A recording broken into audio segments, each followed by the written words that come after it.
Bismillah walhamdulillah wassalatu wassalamu ala rasulillah.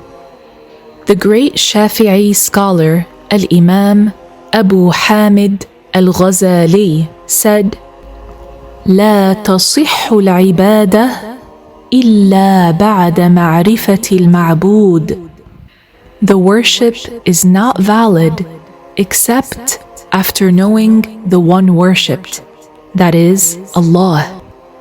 The most important knowledge a person can acquire is the knowledge about Allah the Exalted and His oneness, followed by the belief in the Messenger of Allah sallallahu alaihi wasallam, and then understanding the matters of the religion, what is lawful and unlawful, what is obligatory upon the slaves, and what is forbidden for them.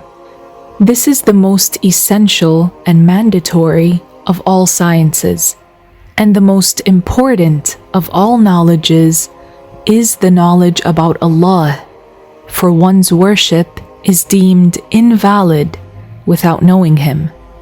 And only after knowing the one worshipped, that is Allah, does worship become valid and consequently rewardable. Without the knowledge about the Creator, that is, without knowing Allah, one's worship is invalid. That is why Al-Imaam Al-Ghazaaliyy said this honorable statement, لا تصح العبادة إلا بعد معرفة المعبود. The worship is not valid except after knowing the one worshipped, that is Allah. Allah the Exalted exists without a beginning to His existence, whereas everything else has a beginning. This is because the universe bears signs of being brought into existence, indications that it came into existence after having not existed. Therefore, nothing exists without a beginning except Allah. That is the meaning of the saying of Allah in the Quran, Huwa al-Awwal, which means that Allah is the one whose existence has no beginning, while everything else has a beginning. The creations in this universe, whether palpable or impalpable, have a beginning. The intangible creations include things like light, darkness, wind, and souls. This is the subtle, impalpable world, if you will.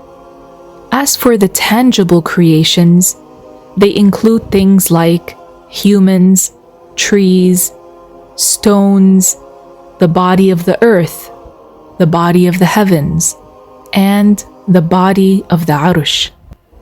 The angels, although intangible, subtle beings in their original nature, have been granted by Allah the ability to take on forms such as human shapes or the shapes of birds. When they take such forms, they become tangible, dense bodies. However, in their original form, they are more subtle than wind and air. That is why we don't feel them around us. Knowing that Allah Ta'ala does not resemble His creation is essential for one to have their worship accepted and rewarded. It is obligatory upon us to know that Allah the Exalted does not resemble His creation in any way, and that He exists without a place and without a direction, and that whatever one imagines in their mind, Allah is not like it. Allah the Exalted is neither attributed with the attributes of intangible bodies nor tangible bodies. His attributes do not resemble in any way the attributes of both palpable and impalpable bodies. For this reason, it is impossible to imagine Allah in the mind or represent Him in any form. That is because He has no likeness to anything in the entire universe. He resembles nothing from any category of creation. Therefore, it is impossible to imagine him. Everything one imagines is other than Allah.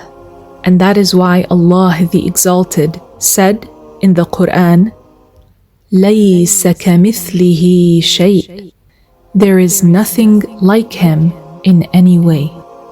Walhamdulillah, wassalatu wassalamu ala Rasulillah. And Allah knows best.